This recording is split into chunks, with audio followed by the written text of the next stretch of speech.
you tell I'm in denial? You can't stay at the top forever. I was also very surprised when I looked at my phone and saw Joe Girardi dismissed. Well, I think mine were with common sense. I think now belongs in the all-time greats top 10. Boston, I really think only got to this point because of a guy named Chris Middleton being out for the Bucks. That power play just was unbearable. It was humming. Man, am I happy. I knew that this was going to happen. I knew he was going to come back. When I think of New York Yankees now, it's Judge. Probably people in the past when Jeter was coming up. I would be shocked. A little bit hurt. Hey, this is Greg Tepper of Dave Campbell's Texas Football, TexasFootball.com, and Valley Sports Southwest. You are listening to Outsiders Opinions with Kevin and Austin. What's up, y'all? Welcome to our NFL Opinions of the Week. We're going to be, taking a step back and, you know what they say. We'll handle this delicately. As we review the 2021 Rams who have struggled, but we want to see how these teams are built. And it's kind of reviewing, took a little bit of research, but we named key guys that we thought of when we thought of this team. So the list is Cooper Kupp, OBJ, Aaron Donald, Matthew Stafford, Von Miller, Andrew Whitworth, Jalen Ramsey, and then the coaches Sean McVay, Kevin O'Connell, Raheem Morris. Kevin O'Connell was the OC, Raheem Morris was the defensive coordinator, Sean McVay, of course, was the head coach. But let's start with Cooper Kupp, Austin. He was drafted in the third round in 2017, and he's been with the Rams ever since. So lately he's become one of the better wide receivers in the NFL. Dealt with injuries, I think, earlier on and then later as well. But this was a guy drafted and developed by the Rams. What are your thoughts? That's true. And I remember Steve Smith Sr. Said that Cooper Kupp was going to be the best wide receiver in the draft. That he thought that Cooper Kupp was the most talented wide receiver in that draft. And it also has proven to be that. But it took some time. He had some injury concerns. He missed the Super Bowl between the Rams and the Patriots, which was huge news heading into that game. And he obviously was healthy for this one, and he helped them win it. Yeah, he was a huge part of that team. And then I'll let you talk about Aaron Donald.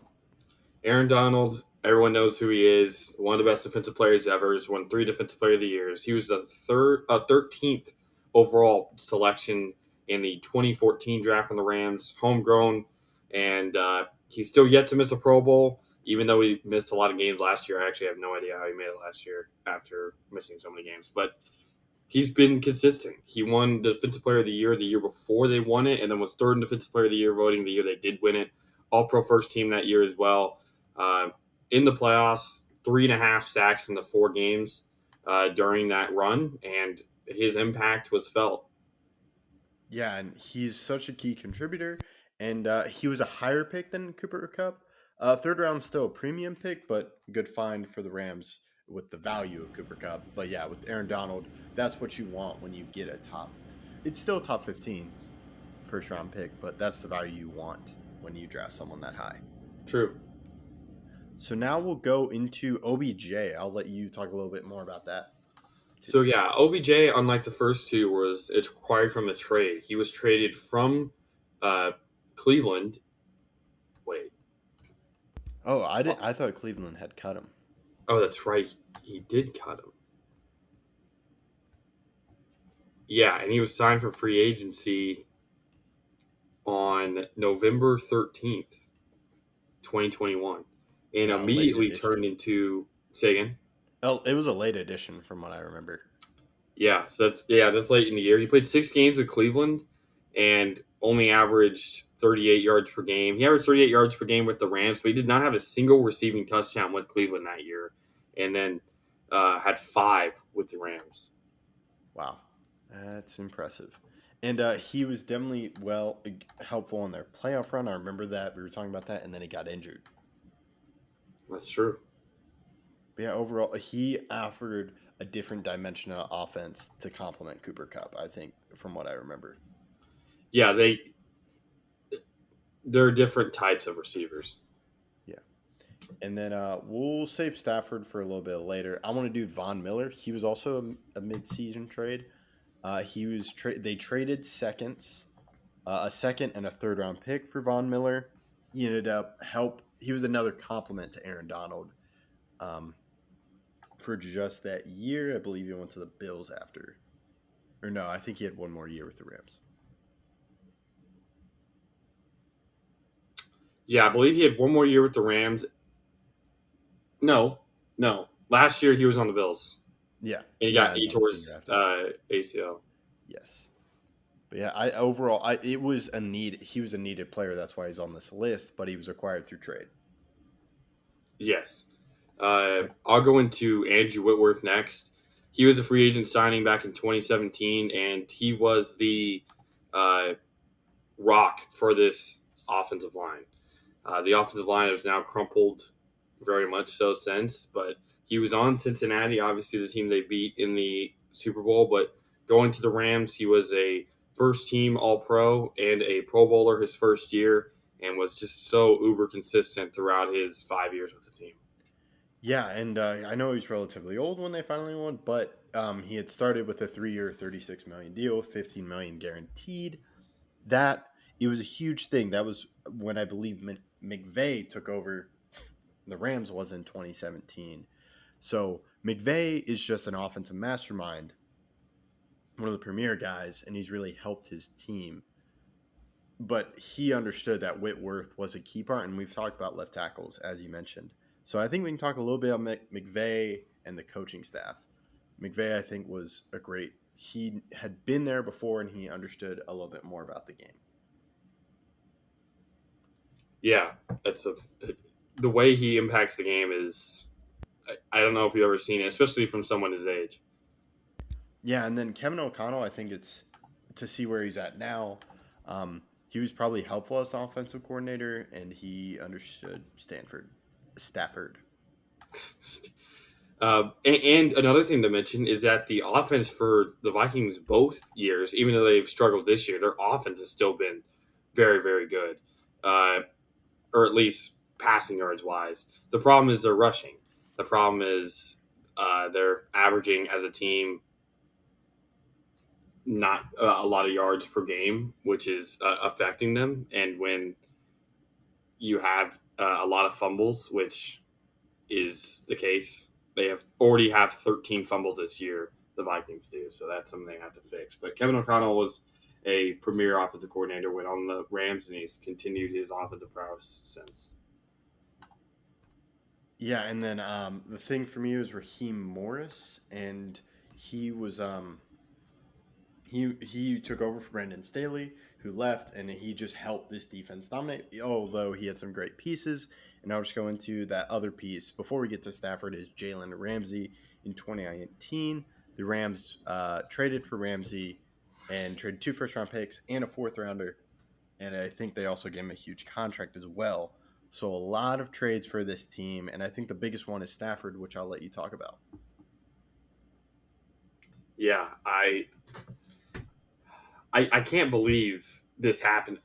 This was while we were recording, right? Yes, this was while we were recording a separate video, and we broke it live. I think it was the Super Bowl video. Yes, it was after the Super Bowl. Yeah, it may have been the Super Bowl review, or it may have been the Super Bowl predictions. You predicted. I think is that the only thing we've broken live? Yeah, and it was actually because my mom was like, "Look at her phone." That's a quote. Yeah, that was huge, and it ended up working out for them. They traded Goff and 2 first-round picks and a 3rd-round pick. Yeah, and to consider that Goff was a first-round pick for them, they basically got rid of a lot of their first-round talent that they were going to have and did have, and that impact I do think was felt by the fans, and they didn't know if it was going to work out because that really is what makes the team Super Bowl or bust. They were on our Super Bowl or bust list because of the trades they made, and Stafford performed well enough to get them a win. Yeah, and I think there was a different relationship between McVay and Stafford. I think McVay kind of seemed like a mentor to Goff. That may be true or not. But with Stafford, it seemed like they were together. and Stafford had a lot more pieces. But overall, looking at this team, there are some young guys. You have Aaron Donald, and you have Cooper Kupp, who were with the team for a while. But then they added a lot of secondary pieces. What are your thoughts on that?